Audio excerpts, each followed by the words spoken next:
दोस्तों, क्या कैलाश मानसरोवर यात्रा एक बार फिर भारत और नेपाल के बीच नया विवाद खड़ा कर रही है। सीमा का मुद्दा अब कूटनीति के केंद्र में आ गया है। हाल ही में नेपाल के अंदर नई सरकार बनी, लेकिन नई सरकार ने भी सीमा विवाद एक बार फिर से खड़ा कर दिया है। और ये कोई पहला कदम नहीं है, भारत के खिलाफ लिया गया दूसरा बड़ा कदम है जो कि नई सरकार ने लिया है।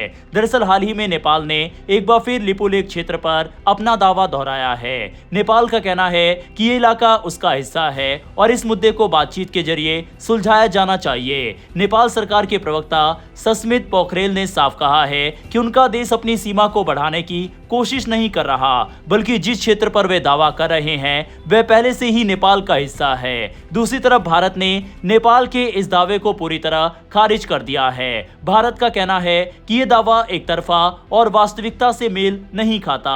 भारत ने इसे कृत्रिम विस्तार बताते हुए साफ किया है कि लिपुलेख पास लंबे समय से भारत के नियंत्रण में है और यहां से कैलाश मानसरोवर यात्रा आयोजित होती रही है। ये विवाद उस समय और बढ़ गया जब नेपाल के विदेश मंत्रालय ने भारत और चीन द्वारा इस साल कैलाश मानसरोवर यात्रा की तैयारियों पर आपत्ति जताई। नेपाल का कहना है कि जिस रास्ते से यात्रा की योजना बनाई जा रही है वह उसके क्षेत्र में आता है। अब यहाँ ये समझना जरूरी है कि कैलाश मानसरोवर यात्रा क्या है और ये इतनी महत्वपूर्ण क्यों है। ये यात्रा चीन के तिब्बत क्षेत्र में स्थित कैलाश पर्वत और मानसरोवर झील तक जाती है। यह स्थान हिंदू, जैन और बौद्ध धर्म के लोगों के लिए अत्यंत पवित्र माना जाता है। हर साल हजारों श्रद्धालु इस यात्रा में शामिल होते हैं। भारत सरकार ने हाल ही में घोषणा की है कि इस साल जून से अगस्त के बीच ये यात्रा आयोजित की जाएगी। इसके लिए दो मुख्य रास्ते तय किए गए हैं, एक उत्तराखंड के लिपुलेख पास से और दूसरा सिक्किम के नाथुला पास से।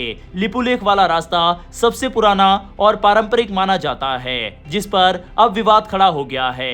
अगर इस पूरे मामले को थोड़ा गहराई से समझे तो पाएंगे कि भारत और नेपाल के बीच ये सीमा विवाद नया नहीं है। लिपुलेख, कालापानी और लिम्पुआधोरा जैसे इलाकों को लेकर दोनों देशों के बीच पहले भी मतभेद रहे हैं। 2020 में ये मुद्दा काफी गरमाया था जब नेपाल ने अपना नया राजनीतिक नक्शा जारी किया था, जिसमें इन क्षेत्रों को अपने हिस्सों में दिखाया गया था। भारत का पक्ष यह है कि ये इलाके ऐतिहासिक और प्रशासनिक रूप से भारत का हिस्सा रहे हैं, जबकि नेपाल इन पर अपने अधिकार का दावा करता है।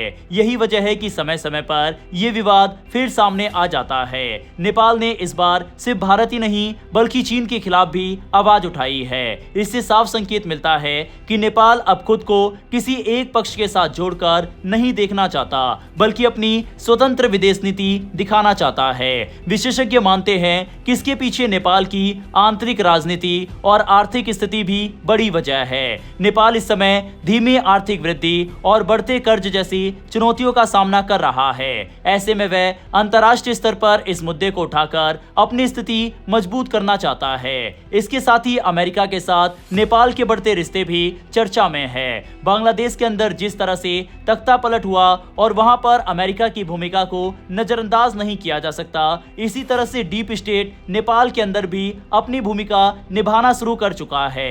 हाल ही में अमेरिकी प्रतिनिधि की नेपाल यात्रा और आर्थिक सहयोग की बातों ने ये संकेत दिया है कि नेपाल अब संतुलन की नीति अपनाना चाहता है, न कि पूरी तरह भारत के साथ और न ही पूरी तरह चीन के साथ। हालांकि इस बार नेपाल ने बातचीत और कूटनीति के जरिए समाधान निकालने की बात जरूर कही है, लेकिन फिर भी ये हिस्सा भारत का है और लगातार जिस तरह से नेपाल इसमें टांग अड़ा रहा है, भारत को ये बात बिल्कुल भी पसंद नहीं आ रही। हालांकि यहाँ पर एक और बहुत इंटरेस्टिंग चीज है कि ये विवाद नेपाल ने तब उठाया जब भारत के फॉरेन सेक्रेटरी विक्रम मिश्री जल्द ही नेपाल का दौरा करने वाले हैं। इसी वजह से ये मुद्दा और भी ज्यादा गरमाया हुआ है।